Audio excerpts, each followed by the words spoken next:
Students, आपके सामने मैं हूं सरबाज मुनाफ, जो पिछले 3 साल से आईसीएस का फैकल्टी मेंबर हूं और अभी भी करेंटली आईसीएस के कॉलेज में और आईसीएस के कोचिंग में एज अ फैकल्टी मेंबर पढ़ा रहा हूं। और ये जो आज का कोर्स है हमारा, जिसका नाम है business mathematics and statistics, 100 marks का इसका पेपर आता है, जिसका एक सीक्वेंस है, उसको भी मैं आपको थोड़ा सा बता देता हूँ आगे चल के। तो बेसिकली 3 साल से इस कोर्स को मैं पढ़ा रहा हूँ और सर शहजाद जो है यहाँ के ओनर है, सीईओ है, तो उनकी मतलब आप ये कह रहे हैं उनके सुपरविजन में जो है वो हमने काफ़ी मेहनत करी है और लास्ट से लास्ट ईयर माशाल्लाह से हमारा जो है वो पार्ट वन का बहुत अच्छा सक्सेस रेशो रहा है। इस सब्जेक्ट को मद्देनजर रखते हुए हमारे स्टूडेंट्स के 100 आउट ऑफ 100 मार्क्स हैं, जो कि इससे पहले किसी भी जगह पे किसी भी बच्चे के नहीं है। तो ये एक हमारी बहुत बड़ी अचीवमेंट है, जिसको आप जो है बेसिकली अगर आपने आईसीएस को फॉलो कर रहे होंगे तो फेसबुक पेजेस वगैरह पे इससे रिलेटेड आपने अचीवमेंट्स के कॉलम में ये सारी चीजें देखी भी होंगी। इस सब्जेक्ट में, इस कोर्स में बेसिकली हमारे पास 3 सेक्शंस होते हैं, section A, section B and section C. और उसमें मुख्तलिफ चैप्टर्स होते हैं जो आपको अभी आहिस्ता आहिस्ता आपकी स्क्रीन पे नजर आ रहे होंगे, जिसको आप इजीली पढ़ भी सकते हैं। और इंशाल्लाह हर एक टॉपिक पे बिल्कुल फोकस करते हुए उसकी डेप्थ में जाकर उसको समझाया जाएगा। तो आपको अभी कोर्स आउटलाइन देख के यानी परेशान हो रहा है, क्योंकि जब आप इसकी कोर्स आउटलाइन देखेंगे तो बहुत बड़ी कोर्स आउटलाइन है, तो आप थोड़ा सा घबरा जाएंगे। इसीलिए आप बिल्कुल भी फिक्रमंद ना हो, जब तक इंशाल्लाह हम हैं तो हमारी कोशिश होगी कि आप में से हर एक स्टूडेंट अच्छे से अच्छे तरीके से इस हर एक टॉपिक पे गिरफ्त हासिल करें। अच्छा, सेक्शन ए बेसिकली आपके पास होता है 3 चैप्टर्स पर मुश्तमिल, यानी टोटल इसमें 3 चैप्टर्स हैं, जिसमें आपके पास जो पेपर में अगर आते हैं तो इसमें से 3 क्वेश्चंस आते हैं और नॉर्मली हर एक चैप्टर से एक क्वेश्चन आता है। और इस तरह इस सेक्शन की वेटेज 20 मार्क्स की हो जाती है।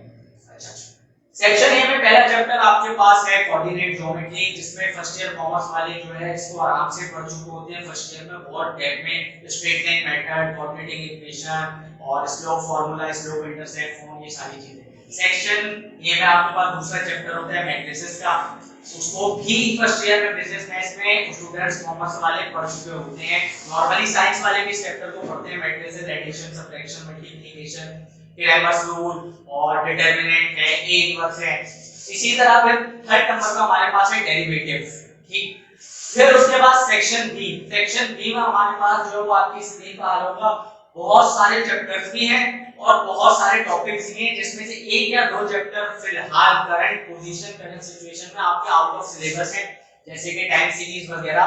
तो इसको इतना आप फोकस ना करें, क्योंकि ये आपके सिलेबस का पार्ट अब नहीं है। बाकी जितने आपके पास चैप्टर हैं उसमें आपके पास मेजर ऑफ सेंट्रल टेंडेंसी है, जिसको हम अपने अपकमिंग लेक्चर में डिस्कस भी करेंगे इसी वीडियो में आगे फर्दर। अच्छा, मेजर ऑफ सेंट्रल टेंडेंसी है, उसमें mean, median, mode, geometric mean, harmonic mean है। इसी तरह इंडेक्स नंबर है, इंडेक्स नंबर में आपके पास लेस्बियर, पार्शियल, फिशर, ये सेकंड ईयर कॉमर्स के स्टूडेंट्स पढ़ भी चुके होते हैं, लेकिन उनके लिए भी यहाँ पे एक नया फार्मूला आता है मार्शल का। इसी तरह यहाँ पे आपके पास स्टैंडर्ड डेविएशन, वेरिएंस और इसी तरह रैंक कोरिलेशन, बहुत सारे डिटेल टॉपिक हैं। इसीलिए हम ये यानी हमारी कोशिश ये है कि स्टूडेंट्स जितना इस पे टाइम लगाएगा उतना हमें भी बेनिफिशियल यानी बेनिफिट होगा और स्टूडेंट को भी होगा, क्योंकि हम उसको हर एक टॉपिक को डिटेल में आराम से लेके चल सकेंगे। वरना ऐसा होता है जब टाइम स्टूडेंट के पास कम होता है या फिर वो जब कम टाइम में ज्वाइन करता है तो हमारे लिए भी एक बहुत प्रॉब्लम होती है और स्टूडेंट के लिए हेजिटेशन हो चुकी होती है। देन उसके बाद आपके पास सेक्शन बी की मैं आपको डिटेल बता दूं तो सेक्शन बी आपके पास आता है 40 मार्क्स का। इसमें भी ऐसा ही होता है कि 3 क्वेश्चंस होते हैं, 3 में से आपको 2 क्वेश्चंस करने होते हैं, एक की चॉइस होती है।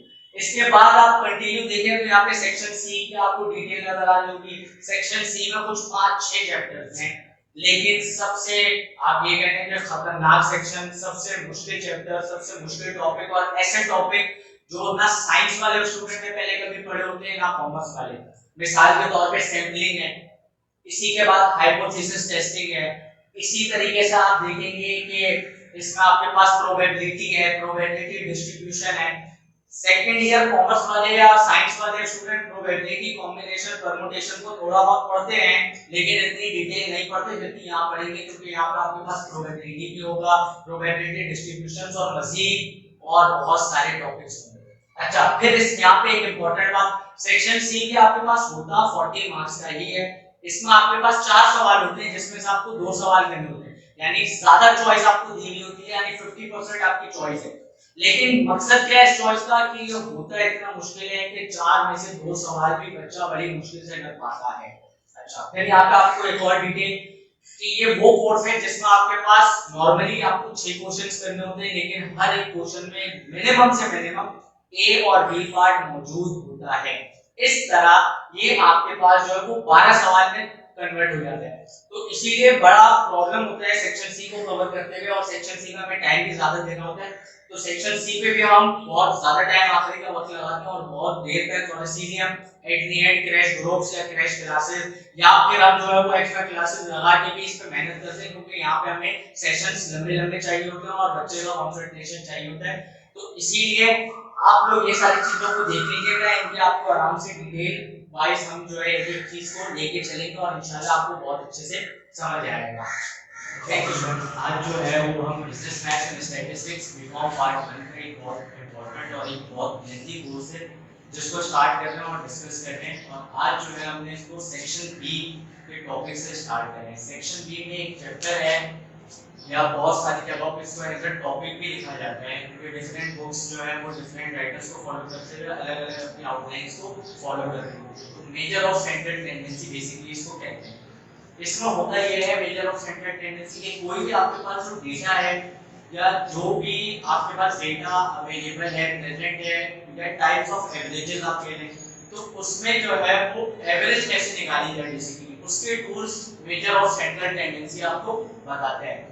तो यहाँ पे जो हम डिस्कस करेंगे, तो मेजर ऑफ सेंट्रल टेंडेंसी जो है वो 5 टाइप्स के डेटा को कैलकुलेट करने का हमें तरीका बताते हैं। एक है उसमें सबसे पहला अरिथमेटिक मीन, जिसमें हम एवरेज निकालते हैं बेसिकली सोर्स को या डेटा के ओवरऑल नंबर्स को प्लस करके एंड देन उसको डिवाइड करके, देन फिर उसी अरिथमेटिक मीन को फर्दर एक और डिवाइड कर दिया गया एक और कैटेगरी में, जिसको कहते हैं ज्योमेट्रिक मीन। ये अरिथमेटिक मीन के अंडर का पार्ट है।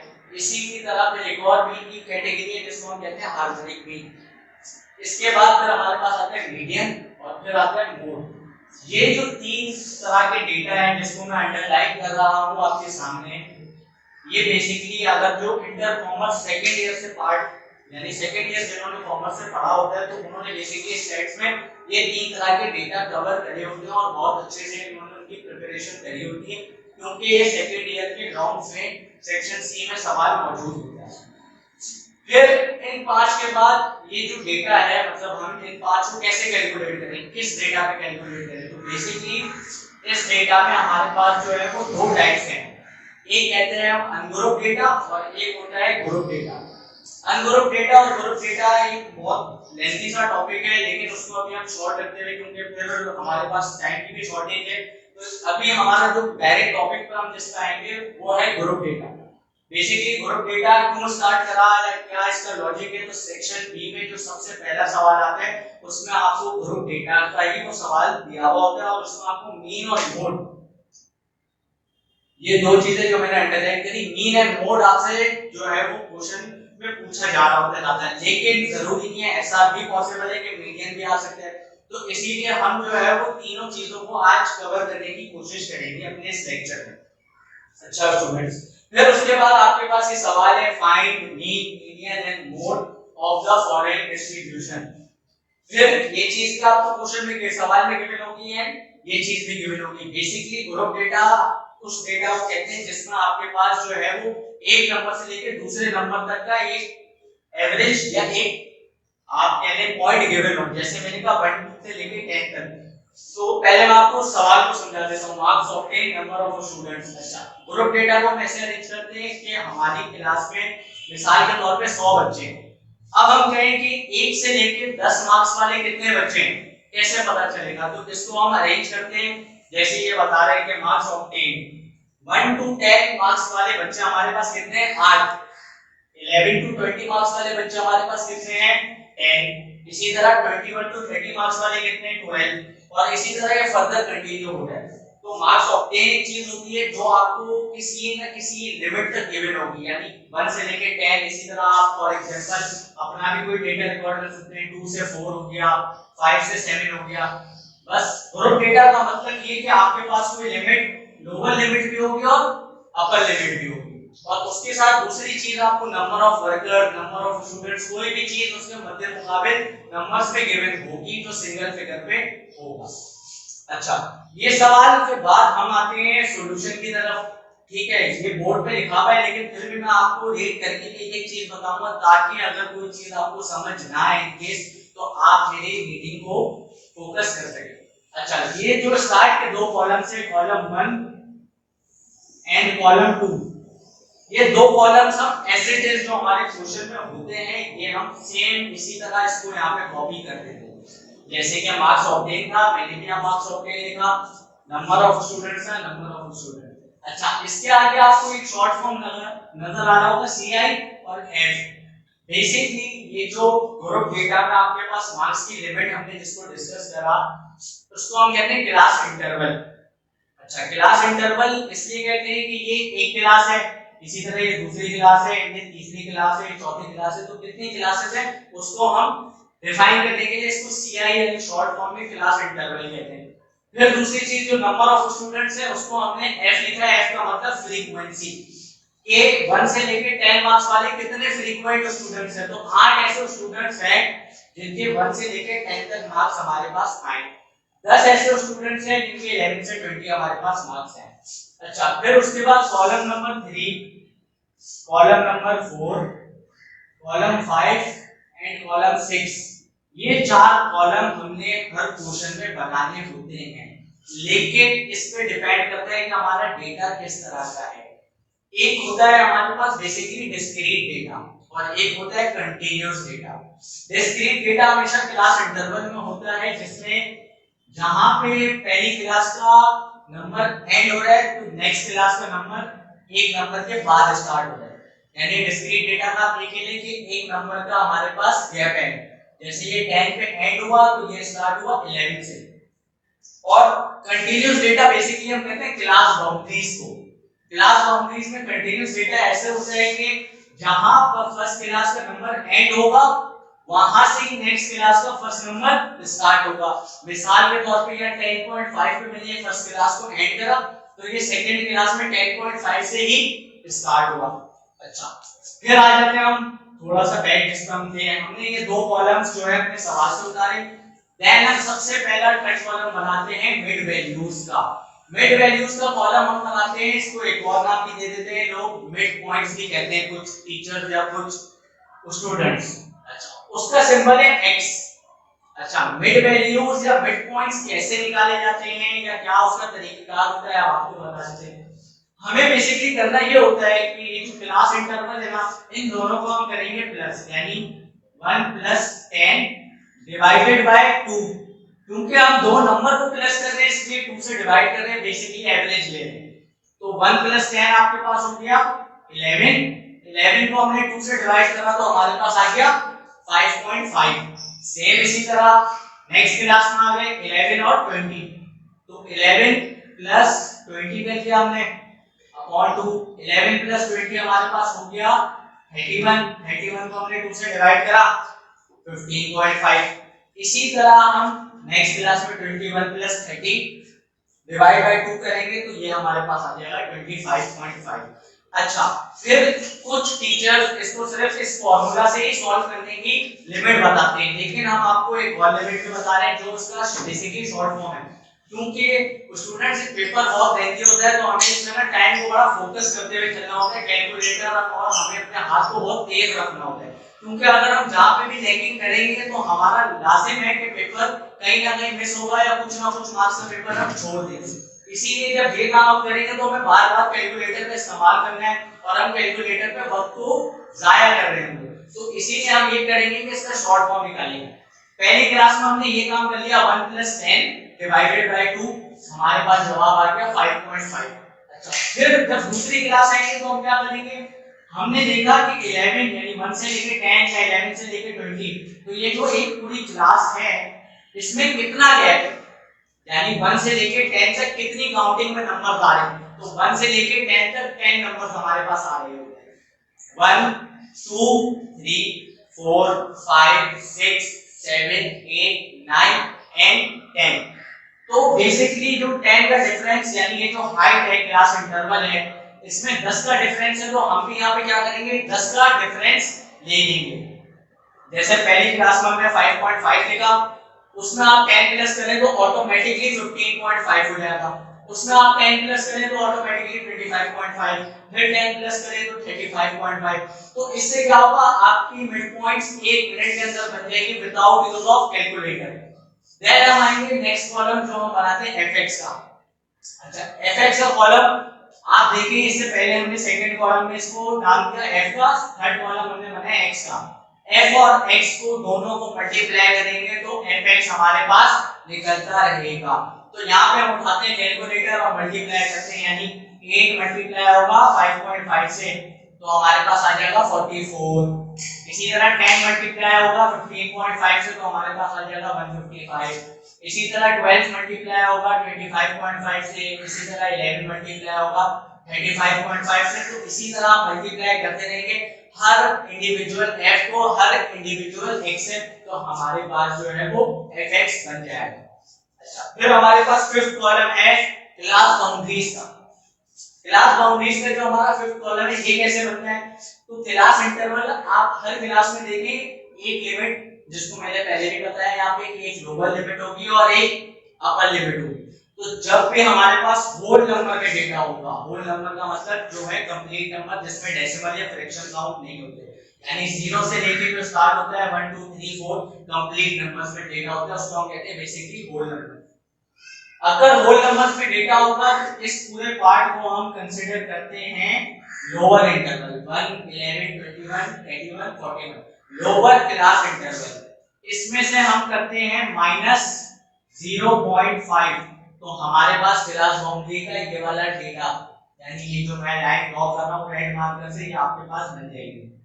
मिसाल के तौर पे 1 में से माइनस कर लिया 0.5 तो आपके पास बचेगा 0.5। 11 में से माइनस कर लिया 0.5 तो आपके पास बचेगा 10.5। 21 में से माइनस कर लिया 0.5 तो आपके पास बचेगा 20.5। इसी तरह 21 में से माइनस कर लिया 0.5 तो बचेगा 30.5। और इसी तरह अब जो मैं लाइन इंटरलाइन कर रहा हूं इसको हम कहते हैं अपर क्लास इंटरवल।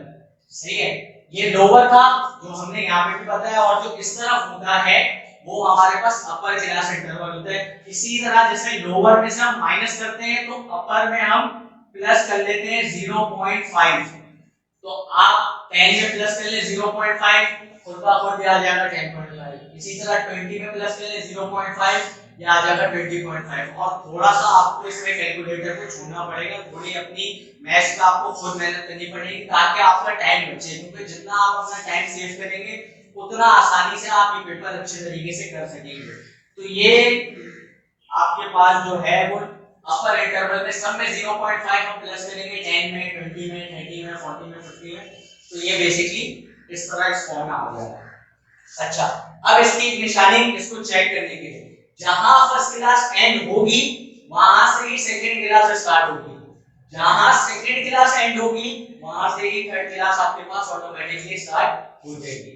इसी तरह ये फर्दर आपका पूरा सॉल्व हो जाएगा। उसके बाद हम आते हैं कॉलम नंबर 6 पर, जिसको हम कहते हैं क्यूमुलेटिव फ्रीक्वेंसी, शॉर्ट फॉर्म इसका लिखा है CF। ये बेसिकली कैसे बनती है, पहली फ्रीक्वेंसी जो आपका f का सेकंड कॉलम है जो हमने सवाल से कॉपी करा था उसको हमने एज इट इज लिख दिया, यहाँ पे 8 था हमने भी 8 लिख दिया।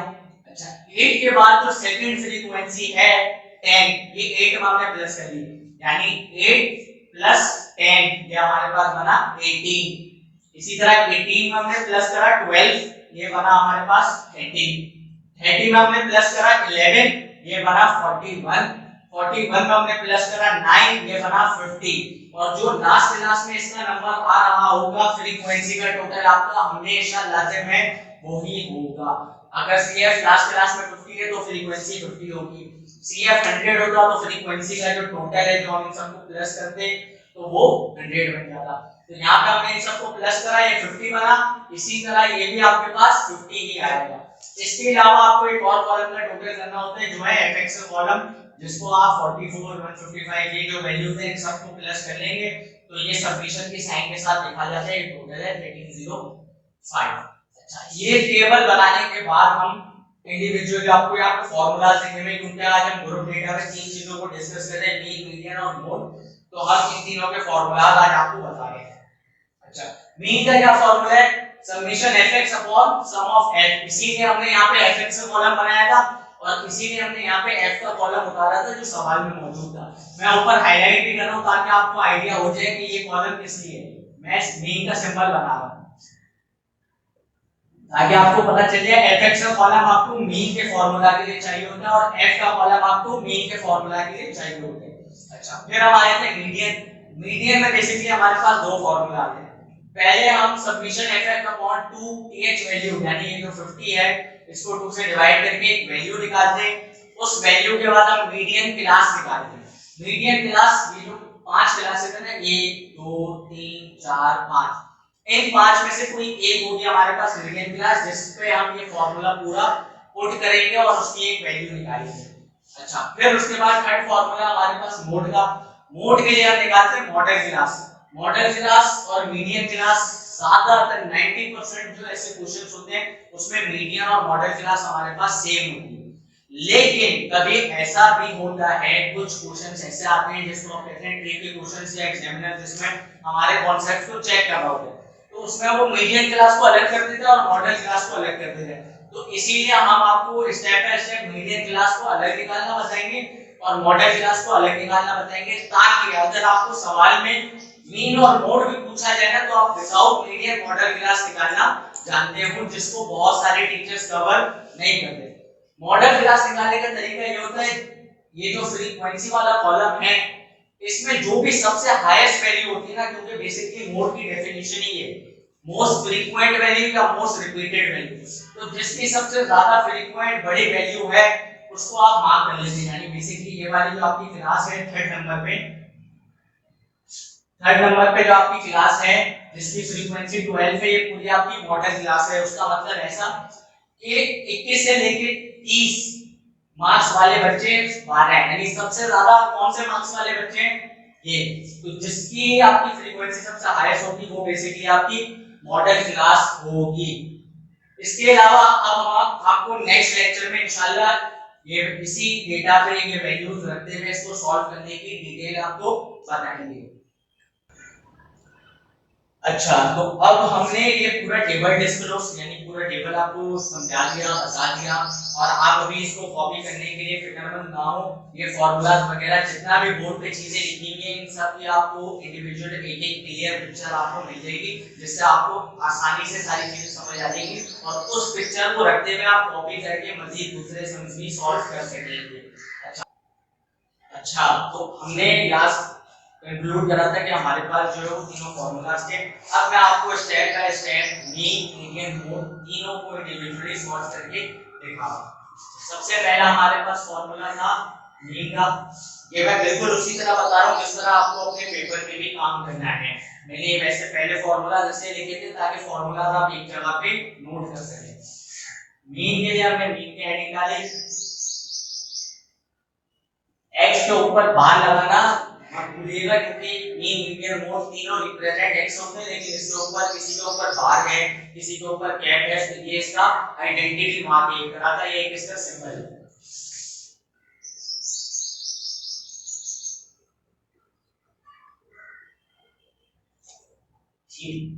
हमारे पास जो है वो सम ऑफ f हमारे डेटा में आया था, यानी समेशन ऑफ fx 1305, इसको हम डिवाइड कर देंगे 50 से, तो हमारे पास आ जाएगा x बार।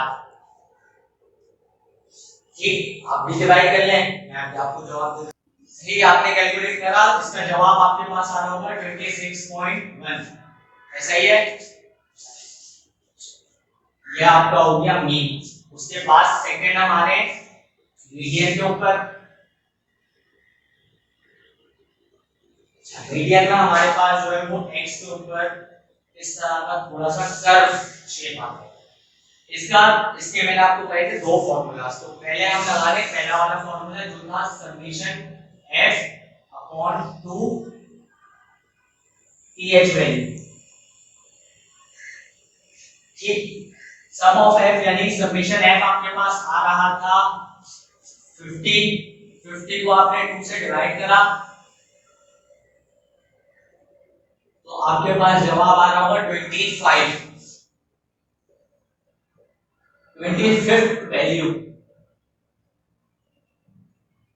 ये 25th वैल्यू आप अपने CF के कॉलम में देखेंगे और फिर आप बनाएंगे मीडियन क्लास एंड देन दूसरा मीडियन का फॉर्मूला लगेगा, ठीक। अभी आप कॉपी करने की फिक्र ना करें, यहां तक का आपको डेटा यानी यहां तक की जो भी पिक्चर्स होंगी वो आपको साफ फॉर्म में मतलब बिल्कुल क्लियर पिक्चर मिलेगी, जिसको आप इजीली अपने पास सामने रख के कॉपी करिएगा ताकि कोई मिस्टेक ना हो, क्योंकि इसमें बड़ी बारीकी है इसलिए कोई मिस्टेक का हमारे पास चांस नहीं है। देन इसके नेक्स्ट लेक्चर में हम यहां से आगे कंटिन्यू करेंगे मीडियन और मोड।